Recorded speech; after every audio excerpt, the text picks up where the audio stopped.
Imagine for a moment that you notice someone across the camp. Maybe they've just returned from a hunt, moving with that specific kind of ease that tells you they're good at what they do. Maybe you've been watching them for weeks without quite admitting it to yourself.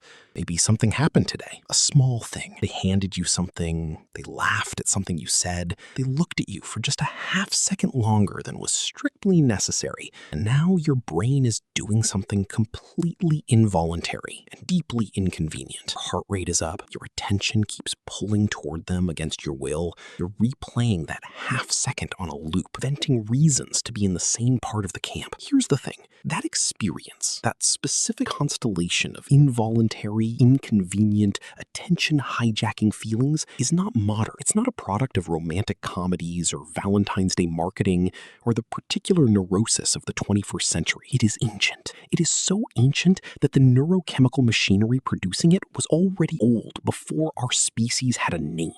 The question isn't whether ancient humans fell in love. They did, in every meaningful sense of the word. The question is what that looked like.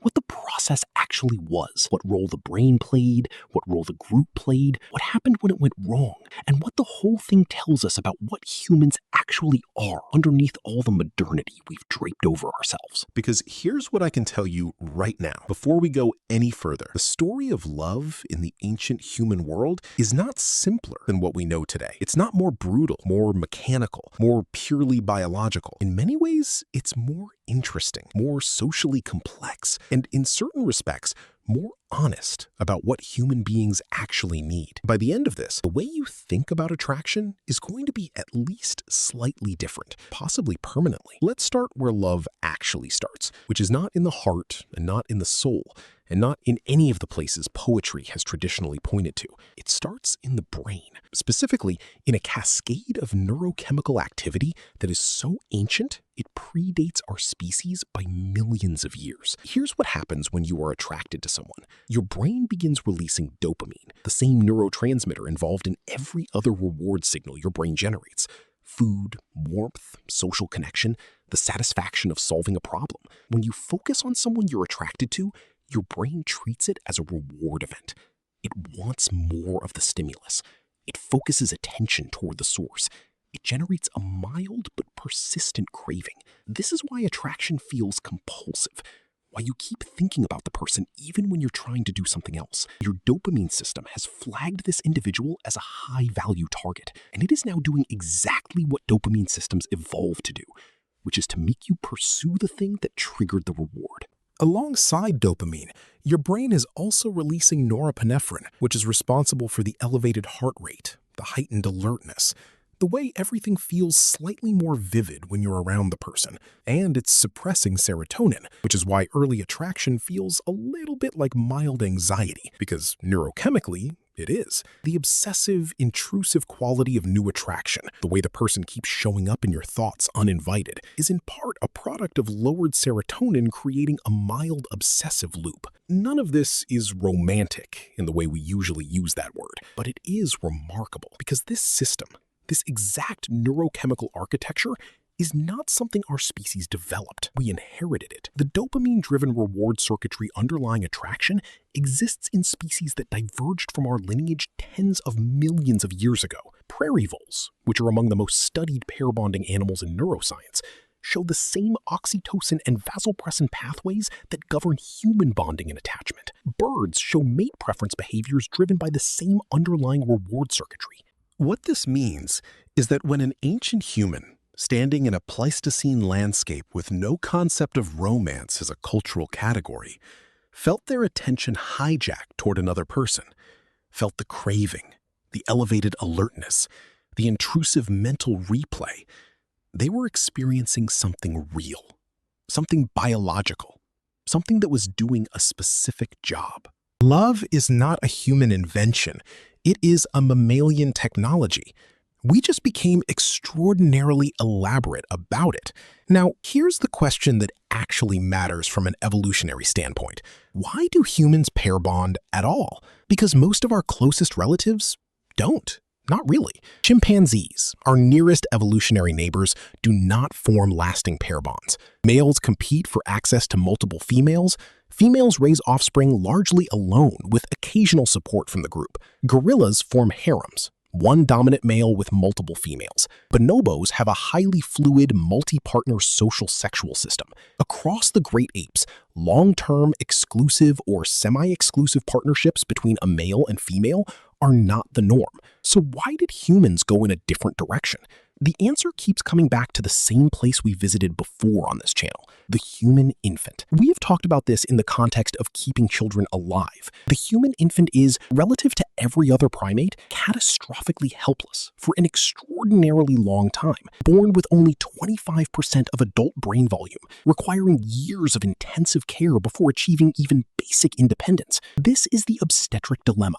We give birth early because our brains are too large to do otherwise, and then we spend years finishing the development that other primates complete in the womb. And here is what that creates from an evolutionary standpoint. A mother with a dependent infant cannot simultaneously forage enough food to sustain herself, protect herself from predators, maintain the social relationships necessary for group stability, and provide the constant physical care a human infant requires. Not alone. The math simply doesn't work.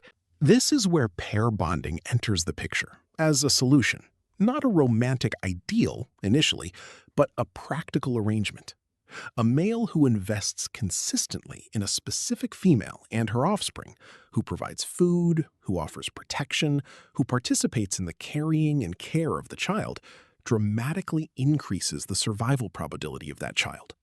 And crucially, that investment makes evolutionary sense for the male only if there is some reasonable assurance that the child he is investing in carries his genes. Pair bonding, in evolutionary terms, is the arrangement that makes male parental investment rational. And male parental investment is what makes human childhood viable. The neurochemistry backs this up precisely. The same vasopressin and oxytocin systems that drive pair bonding in prairie voles operate in humans. Oxytocin, sometimes called the bonding hormone, is released during physical touch, sex, breastfeeding, and sustained social closeness. It generates feelings of trust, attachment, and calm in the presence of the bonded partner. Vasopressin, particularly in males, is associated with mate-guarding behavior and sustained partner preference. Studies of human couples have found that higher vasopressin receptor density in the brain correlates with stronger pair bonding behavior in males. This is not culture. This is hardware.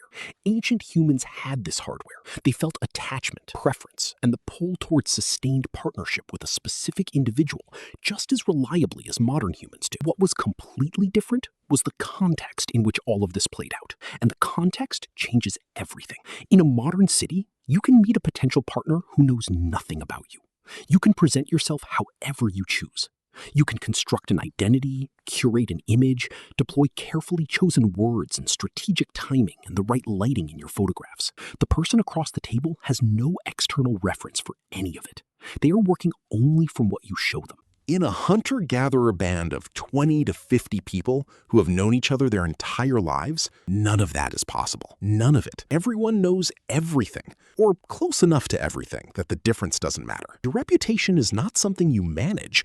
It's something the group holds collectively, updates continuously, and references constantly in every social calculation it makes, including decisions about who is a viable partner for whom. Think about what mate assessment actually looked like in this environment. You were evaluating potential partners not from a dating profile, not from a first date in a neutral setting, but from years of direct observation in high-stakes conditions. You have watched this person under pressure. You know how they behave when resources are scarce. You know whether they share generously or hoard. You know how they treat people who can't do anything for them. You know whether they're reliable, whether they're skilled, whether they're the person you want next to you when something goes wrong. And they know all of that about you. Every potential partner in your social world has watched you fail and recover, succeed and celebrate, behave well and behave badly. There is no impression management at scale. The information is too comprehensive, too long-standing, too socially distributed. Anthropologists studying modern hunter-gatherer groups have noted that mate selection in these communities tends to be heavily influenced by demonstrated competence and social reputation. Among the Hadza of Tanzania, good hunters are consistently rated as more attractive by women, not because hunting skill is abstractly valued, but because in this environment, the capacity to reliably generate food is one of the the most tangible signals of male partner quality that exists. Similarly, in groups like the Aka of Central Africa, men who are more involved in childcare and social cooperation are rated as more desirable partners. The qualities that translate into mate preference in these contexts are not the qualities that feature most prominently in modern romantic culture. They are competence, reliability, generosity, and social integration, the ability to function well within the group. Kindness, in the most practical sense possible, the demonstration that you are someone who contributes and can be depended on, appears to be one of the most ancient and consistent mate quality signals in human evolutionary history. Some researchers argue it may be the oldest, but information about potential partners didn't travel only through direct observation. It traveled through something far faster and more comprehensive: gossip. And I want to be very serious about gossip for a moment, because it is not the trivial, slightly embarrassing behavior that modern culture treats it as. In a small, interdependent social group, gossip is a sophisticated information exchange system. Evolutionary psychologist Robin Dunbar has argued that gossip is essentially the social grooming equivalent of what primates do with physical touch, a mechanism for maintaining social bonds and exchanging socially relevant information at scale. In the context of mate selection, gossip is particularly powerful. It aggregates information from multiple observers. It distributes that information rapidly across the group. It allows individuals to assess potential partners through the eyes of many people simultaneously, rather than relying only on their own direct experience. If three separate people have independently mentioned to you that a specific individual behaved dishonestly in a resource-sharing situation, that's signal, that's data. The gossip network in a hunter-gatherer band was, among other things, a distributed mate assessment technology, and it was running constantly. Now, let's talk about physical attraction, because it existed, it mattered, and it was doing something specific. Modern culture has a complicated relationship with physical attraction. On one hand, we treat it as supremely important. On the other, we're vaguely embarrassed by how much it matters, because it seems shallow. But physical attraction in the context of human evolution was not shallow. It was informational. The features that humans find physically attractive across cultures, and there is more cross-cultural consistency in this than people expect, are features that historically correlated with health, developmental stability, and reproductive fitness. Facial symmetry, which humans are extraordinarily sensitive to even at very young ages, is a marker of developmental stability. An organism that grew up without significant disease or parasitic load or nutritional deficiency tends to express greater bilateral symmetry. When you find someone's face attractive, in part what your brain is doing is reading health information encoded in their physical development. Clear skin, lustrous hair, good teeth. These were not arbitrary aesthetic preferences in an ancient context. They were genuine health proxies. In a world without blood tests or medical records, your body was the most legible document you had, and everyone around you was reading it continuously. Body proportion, movement quality, the way someone carries themselves, all of these fed into an ongoing assessment that was happening below the level of conscious thought. You weren't deciding to evaluate someone's health. Your visual system was doing it automatically and delivering the output as the feeling of attraction or its absence. But here's where it gets interesting. Physical signals were only part of the picture, and probably not the most important part in sustained mate selection. The features that drive initial attraction are not necessarily the same features that drive sustained pair bonding. Initial attraction is heavily weighted toward physical signals because those are what's immediately available. But over time, other factors accumulate: consistency of character, behavioral reliability, the way someone makes you feel about yourself when you're around them, the experience of being known by them and knowing them. Researchers studying long-term pair bond formation across cultures have consistently found that sustained attraction is more strongly predicted by these behavioral and relational factors than by initial physical assessment. In a hunter-gatherer band where you are with the same people every day for years, physical attraction gets initial attention, but everything else determines whether anything comes of it. Your hypothetical person across the camp may have caught your eye, but whether you're still interested 6 months later depends almost entirely on what you've observed about who they actually are. Now, let's talk about the part of this that nobody puts on greeting cards. Was there jealousy? Yes. Absolutely, ferociously, yes. The same neurochemical systems that drive pair bonding also drive mate guarding.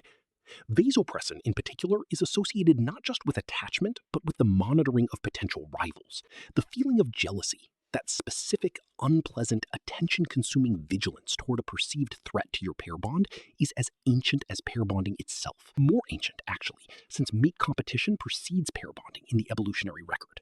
Archaeological evidence of interpersonal violence in prehistoric populations, while difficult to interpret with confidence, includes patterns consistent with conflict over mates. Skeletal remains from various Paleolithic sites show trauma patterns that physical anthropologists have associated with direct interpersonal conflict. The specific causes can't be determined from bone alone, but the existence of violence between individuals within and between groups is well established. Was there infidelity? Almost certainly. And here, the evolutionary biology is genuinely complicated. Humans are described by researchers as practicing social monogamy, meaning we form pair bonds and typically raise children in those pair bond units. But social monogamy and sexual monogamy are not the same thing, and they do not always co-occur. In virtually every human society on record, infidelity exists. The rates vary significantly by cultural context, but the behavior itself is universal enough that evolutionary biologists treat it as part of the human behavioral repertoire rather than a deviation from it. This creates a tension that has been part of human pair bonding from the beginning. The pair bond serves real functions. It allocates parental investment. It provides stability. It is genuinely adaptive, and it is also under constant pressure from competing interests. Both males and females have potential evolutionary incentives for strategic mating outside the pair bond, though the specific incentives and risks differ by sex in ways that are well documented in the evolutionary literature. The existence of these competing incentives and the social and emotional conflict they generate is not a modern problem. It is an ancient tension built into the architecture of human pair bonding from the beginning. Heartbreak, too, is ancient. The experience of pair bond dissolution, whatever its cause, activates the same brain regions as physical pain. Neuroimaging studies have shown that social rejection and physical pain share neural circuitry, which is why heartbreak genuinely hurts in a way that isn't purely metaphorical. This shared circuitry is not accidental. In an environment where social connection is survival, where your place in the group and your access to cooperation and care is determined by your relationships, the loss of a primary bond is a genuine survival threat. Your brain treats it accordingly. The grief is proportionate to the stakes. The stakes in an ancient human band were very high. And there's one more dimension to all of this that deserves real attention, because it may be the thing most different from modern romantic experience. In an ancient human band, love was not a private affair. It was not something that existed primarily between two people in a sealed relational unit. It existed inside a social context that was always present, always watching, and always influential. The group had interests in who paired with whom. Pairing arrangements affected resource allocation, childcare distribution, alliance structures, and group cohesion. Older and more experienced members of the group, grandmothers in particular, who we know from the grandmother hypothesis were central to child survival, had strong practical interests in the pairing choices of younger members. The idea that romantic love is something that happens between two individuals and is nobody else's business is a very recent cultural development. For most of human history, the community was a participant in every significant pair bond, not as an intrusion, but as a natural and expected dimension of social life. This had real implications for how love played out. Pairings that the group approved of, that made social sense, that fitted into the existing alliance and kinship structure of the band, would have had social support. The couple would have been embedded in a web of relationships that reinforced and stabilized the bond. Pairings that disrupted existing arrangements, that created conflict, that violated social norms in some way, faced friction that was not merely disapproval, but active social pressure that could make the relationship genuinely difficult to sustain. Love in the ancient world was not the private, sovereign territory of two hearts. It was a social phenomenon from the beginning, and the social dimension was not incidental to the experience. It was part of the experience. Modern romantic culture has moved almost entirely in the opposite direction. We treat love as the ultimate private relationship, something that exists between two people, and whose validity is determined by the two people alone. We have progressively stripped away the social scaffolding that surrounded ancient pair bonds, the extended family that participated in childcare, the community that observed and evaluated and provided informal guidance, the dense network of relationships that embedded the couple in something larger than themselves. And we have replaced it with the idea that the couple alone should be each other's primary social world, primary emotional support, primary source of connection and meaning. And then we wonder why relationships collapse at the rates they do. Research on relationship satisfaction and stability consistently finds that social embeddedness, the degree to which a couple is connected to a broader community of people who know them both and support the relationship, is one of the strongest predictors of long-term relationship health. This is not a new finding. It appears across cultures, across decades of research, across different methodological approaches. What it suggests is that the ancient model, love as something that exists inside a social context, supported and witnessed by a community, was not just culturally contingent, it was structurally sound in ways that the modern privatized version is not. We have made love more autonomous. We have not necessarily made it more durable or more sustaining. So here is the full picture of what falling in love actually looked like in the ancient human world. You noticed someone. Your brain did what brains do, launched its ancient dopamine-driven reward signal, hijacked your attention, generated the craving and the elevated alertness and the intrusive replay. But you also knew this person. You had watched them for years. You had a comprehensive, socially distributed understanding of who they were, not who they presented themselves as, who they actually were under real conditions. Your assessment was not based on a curated first impression. It was based on something much harder to fake, demonstrated character over time. The group around you was part of the process, not as an obstacle to the relationship, but as a participant in it. Their view of the pairing mattered. Their support or resistance shaped what was possible. Their ongoing involvement in your shared life, their help with children, their distribution of resources, their daily presence was part of what made the bond sustainable. And underneath all of it, your neurochemical hardware was doing exactly what it has always done, generating attachment, generating the pull toward proximity and the pain of separation, generating the specific form of sustained preference for one individual that we've given many names to across many cultures and many centuries, but that appears in every language and in every time period we have evidence for to be a recognizable and universal feature of human experience. The feelings haven't changed. They were already ancient before the first anatomically modern human drew a breath. What has changed is everything around the feelings, the social architecture that once held love in place, the community that once witnessed it, the dense, overlapping web of relationship that once gave two people something larger than themselves to belong to together. Ancient humans didn't have dating apps. They didn't have romantic comedies telling them what love was supposed to feel like. They didn't have the luxury of meeting strangers and reinventing themselves on every first date. What they had was each other, comprehensively known, inescapably present, embedded in a social world where who you were was not a performance, but a lived, witnessed, accumulated fact. And somehow, in that context, with that level of mutual transparency and that degree of social embeddedness, they fell in love anyway, over and over again, generation after generation. The same involuntary, inconvenient, attention-hijacking feeling, the same craving, the same replay.